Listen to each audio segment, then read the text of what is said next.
Empire men have neutralized the enemies. Today is the 18th of June 2025. As Mazi Nnamdi Kanu was on the court day, defeating the Nigerian Janjaweed, defeating the Nigerian federal government in their own courts, being the 18th of June 2025, the Nigerian terrorist government, under the watch of Hope Uzodimma, arranged this war. You know, we have been announcing that we are in a very brutal war in Okigwe State. Today, being the 18th of June 2025, the Nigerian terrorist government came with their many armored tanks, of which we have the Biafra Liberation Army have neutralized one armored tanker here. As you can see it, this is where we use explosion. With the Ogbunigwe, we are destroying them. We are neutralizing them, as you can see it.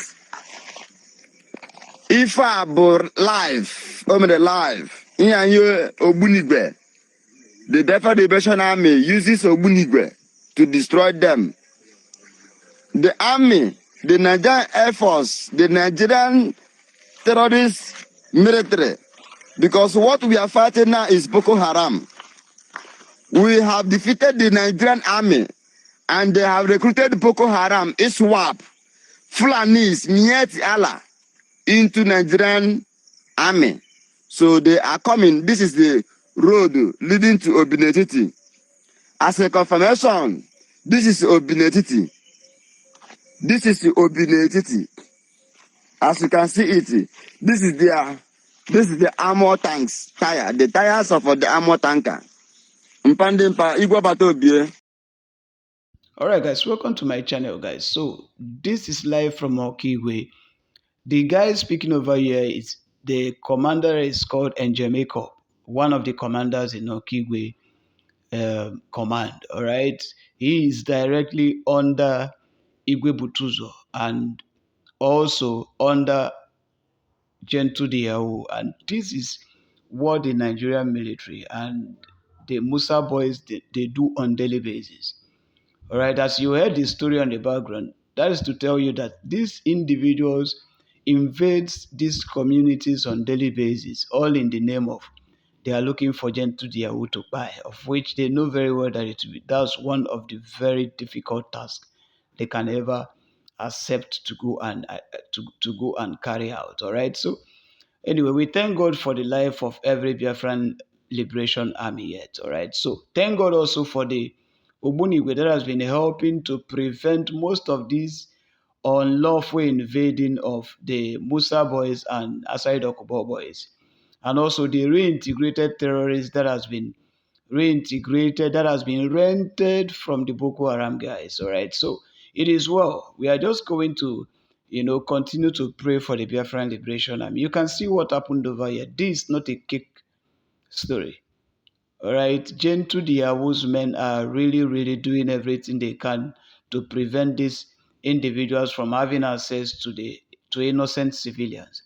This is one of the communities after Obinetiti that is called Okigwe, and Okigwe is the most targeted area of these guys. But I'm going to let you guys to continue with the video. We are neutralizing them. We are defeating the zoo. So how about na lena ka habara and ihe ji ekwado onwe anyị ebe ka anyị nọkwa nọ anyị wee susuo ha ebe a kwentị aha here all 7 armor tanks ka ha jizi bịa as a responding team with 7 armor tanks they are told you this one mpane no dakpuru mpane me live our Ogbunigwe today be the 18th. As the Biafrans are defeating the zoo. As the Simanepa are defeating the zoo. As the Mazna Nikano are defeating the zoo. The men of the Biafra Liberation Army are here defeating the enemy at a mill, Kabobo. After blowing them, after men on ground now, blood them here, stampede them here, engage them here, and kill many of them. And this Amotanka, many people there are dead. Who don't you see Amotanka amputa? That's why I had you in the car bubble. Ebana eme oyeme gazezuoshi. They begin to stay and begin looting. So I will still bring up that video clip of that oyeme where the Nigerian terrorist government, Asari Dakoba boys, Musa boys, the Fulanis, the jihadists, Ediafono, all way back Ediafono, always say back at neutralize Ediafono. And how about also the Nigerian army have run away. The war that they want to extend for 1 week, they have run away after dealing with them here. So, Mpanempa, Igwa Batobia, Mpa Inyawo or email, Nona Eke Abobo. Mpa Inyawo or email, Nona Eke Abobo. Inyawo or email, Eben de Mado, Ebe Biafra na Asota Mano. So after Mbaho, after Akoroha Obunigwe, it destroy Akoroha Obunigwa. Then Akoroha Obunigwe. Then no more tanka. Musara, won't you name Patran, Canon, Nabachen, won't you name Patran. Then how on their own returning how but as na this environment, na this oil mill and because I'm man on them mother. Because I'm man on them mother. Because you are man on them mother, them because send them man now. The point how this one now like 10 people not have their friends not have phone or email. Look at how yeah or they can have 10 of this Natia and more tanker. I'm at the woman or washi. Hope of them or washi, the mother having a zoo their France. Look at it. I want to see me cause from my house. I just call my house. See how I really build. Before this fence like this. So I 4 millions of naira. See. 50 Nigerian army do my house. Nigerians. I want to see. Young boy where he come, where just really seriously they say make you see how life they be. Now government and I don't know, Enogi just demolish this kind of house like this. Look the house. These are the 4 this fence. Okay, this fence is never enough.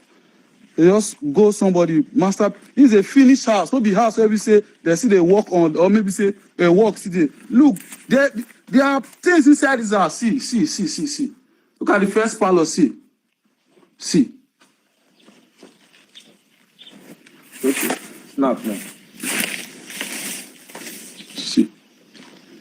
This place now wall, oh. Not be so here, be now full wall. This place, oh. Now they use sledgehammer. I don't know what they break my house. Hammer with house. They break somebody's house. Play the back. Call this side. Not only my house, this area where they break, oh. See houses there, they leave those ones. Now my own, they come break for you. They still break the other side, too. No, now only this one. They still break here, too. Now you go with it. And then knock on this one. Look at this.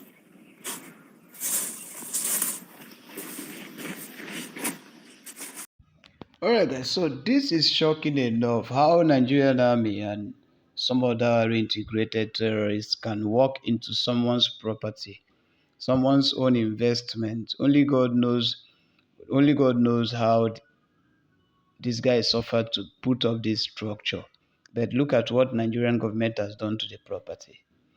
Anyway, that is not an issue here. But Nigerian army and they know for the place that place. See, finish house. Now they just do like this. So, house that I built with my sweat. See, it's a full house. Now no gear and see fence. Why I say fence my house? And these same streets, I bought 5 poles. 5 poles. Now I buy for these streets. Say the pole. You say you get right to go put a pole for soldier land. Now so.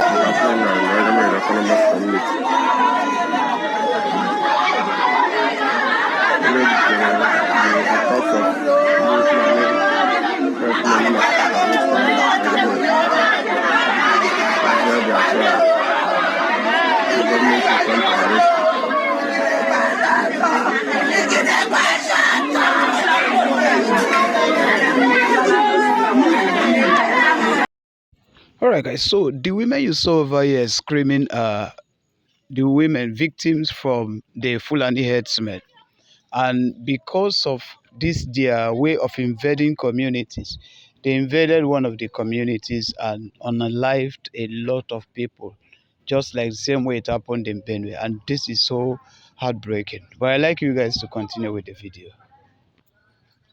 In short, if you think I don't know what I'm saying, I dare you to come and pick me, and I'll prove it to you, not based on newspaper headings, based on reality, that some of these corrupt military officers and some of these corrupt politicians are sending a bunch of demoralized soldiers and ill-equipped soldiers to go and face their death warrant in the name of trying to protect the country, and at the end of the day, they end up becoming casualty, victims, and even the people they are protecting to become victims.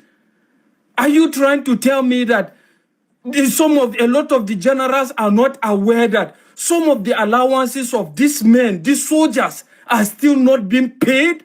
A lot of the provisions that are enshrined in what is supposed to guide their conduct, their provisions, is not being paid? Are you trying to tell me that the Senate Chairman Committee, the House of Reps members in charge of all in charge of oversight functions in regards the conduct of military operations and all their activities are not aware of the fact that these soldiers are still shortchanged, some of the soldiers are still ill-equipped, some of these soldiers are demoralized? Are you telling me that? I'm going to tell you that factually. I am telling you. And President Tinubu, you will never be perceived, you will never succeed in regards this insurgency and insecurity till you are ready to fight corruption. But from your body language, it seems you are not even ready to fight corruption. What are you telling me? Let's look at it now. When was the last time? Kitting is one of the basic necessities of soldiering job. When was the last time issues were distributed according to the provisions? These kittens are supposed to, the uniforms, the boot or whatever, are supposed to be distributed biannually.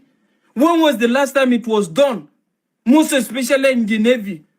We're talking about almost like close to like 10 years ago. And you are sitting there down here and you are now acting as if you are not aware. What happens to the medical service that these people are supposed to be benefiting from? What are the medical services? It's rubbish. A typical military man would prefer to go and subscribe to private hospitals rather than going to military hospitals that are supposed to checkmate that. Are we going to be talking about their allowances? Their allowances are still shortchanged up to today. Are you saying you are not aware? At the end of the day, you send a bunch of demoralized soldiers, and at the end of the day, they are now at the mercy of Boko Haram, bandits, and the rest of it. And all you can do is whenever situations happen, you come and say you are giving a marching order, you are giving a marching order for military to go and apprehend. How many have they apprehended? You have a lot of corruption charges that you are supposed to look into. And I wonder why the likes of even Buhari are working freely when they have a lot of questions to answer. What happened to the Dasuki Gate? What is now the situation with Dasuki Gate? What happened to the charges in regards to the former chief of naval staff, Jibrin? What has happened to it? And a lot of other corruption charges in billions. And you are sitting quiet and keeping quiet all them. Look at the way they are just unaliving soldiers. Look at the way they are unaliving civilians. And at the end of the day, we come back and play politics about this. How long is this going to remain? A lot of short-changing. Look at their feeding. Look at how do you expect a soldier now that is faced with a lot of these things in his head? The fact that he's thinking about how to survive, how to feed his family. There is no good adequate medical care. Kitting, he have to buy boots for himself. He have to buy uniform for himself. Out of how much? It's only in Nigeria that you see a soldier trying to see how he can measure to survive out, feeding, just feeding, till the next era comes. They complain of being shortchanged. You people introduce IPPIS. IPPIS, what has it changed? Nothing. You have succeeded in just dividing one part to some of the corrupt military officials and one part to a kind of a private business entity. What is happening recently of the moment? You have a situation where they are paid allowances. It takes almost after they are paid IPPS. It takes almost after 15 days for them to receive their allowances, dividing this little money that they have. A lot of ills going on. And I bet you, if you are ready to fight insecurity in that country, if you are not ready to fight corruption, I'm telling you, there's nothing that is going to change. Nothing. Absolutely nothing. A lot of ills, a lot of corruption is going on. Tell this to everybody. A lot of corruptions proven, it can be proven that is still going on in the military. And you are quiet about this. You are quiet about this. All you can just come and tell is you have given marching order. What the hell? Who has marching order helped? Look into the details. Look into the major cause of all these things. Why are we